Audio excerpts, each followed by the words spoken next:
So the conversation of the day has been around analogies for foot function. The analogy of a wobbly table in a pub that you fold up a beer mat and put it under one of the legs, which of course has the advantage that it is easily understandable by patients, and that they are, if they can understand things, they're more likely to comply with your treatment regimes.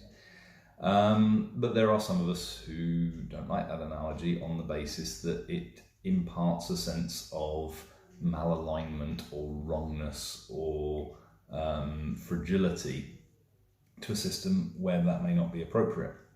Of course, tables in pubs do not adapt to the demands placed upon them. Tables in pubs are static, not dynamic. Tables in pubs do not hurt when you adjust their position. To take the bumper sticker example, if you've got somebody who is 70 years old and has had a leg length discrepancy for 60 of those, and you come along all sharp and dandy and put a raise under the short leg, there's a potential to do harm there, because if they've had that leg length discrepancy for 60 years, all of the tissues will have adapted to that position. So putting them into a new position may not be aligning it at all, it may be malaligning it. Maybe that table is better off like that. But on the basis that it is, if one is going to make a criticism, one should always make a suggestion. An analogy which I would commend to you, which I prefer, is to describe the foot position in the context of suspension on a car. The word arch, when applied to the foot, is somewhat misleading, because an arch in architecture is a rigid structure. It has to be rigid, it has to be that shape, and because it is an arch, it keeps that shape. If an arch over a church door, for example, were to flex when the wind blew, then the people walking into that church would be concerned.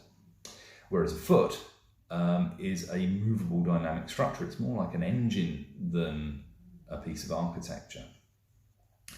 So I rather like the suspension analogy, and you can extend it a few ways. First of all, everybody's foot structure is different, in the same way that every car's suspension is different. Some suspension is stiffened and lowered. Some suspension is very, very squodgy. Some suspension is set high or low.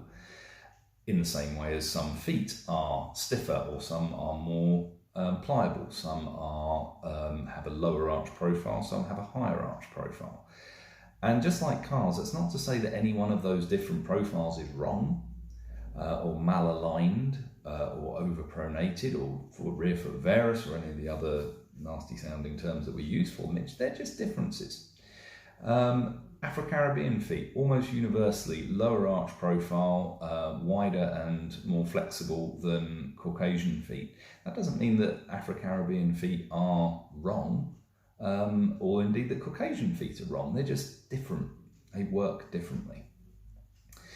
So with the analogy of suspension, you can extend it to say that, as with a car's suspension, sometimes your foot suspension can go wrong. Something, if you hit too many bumps, something can be damaged. And when that happens, there's a few things you may need to do. You may need to hit less bumps for a little while. It slightly labours the point, but you can try and repair the damaged structures. That's your rehabilitation, your manual therapy, that sort of thing. And you can use orthoses or footwear to complement it. There isn't really an analogue for that in suspension, but you can use something else to supply a similar function to the broken suspension, damaged suspension, I should say, with the intention of returning it to its working movement pattern. A term that never really gained traction, which is a shame because it was a good one, was the ZOOS, the zone of optimal stress, where a tissue is stressed enough so that it remains patent and strong, but not so much that it gets damaged. You could say that rather than thinking in terms of there being a right position for a foot, that it's like a table that has to have a set shape or position, that there is in fact a more of a zone, more of a range. And within that range, it will function effectively, and outside of that range, it won't. So obviously there are no perfect analogies. All of them are flawed in their own way. There are problems with the suspension analogy as well. But I do really strongly feel that it is helpful to move patients' thinking away from the idea of the foot and the body as a static structure that has to be held in alignment, and towards the idea of it being a dynamic engine which can heal itself and adapt itself to demands placed on it, which needs to be sort of held within this functional range, or encouraged to function within this functional range. I don't think that is overcomplicating it. I don't think that is showing off in terms of biomechanics. I think that is just a way of trying to avoid patients catastrophizing about their condition, which can be a harmful thing by itself.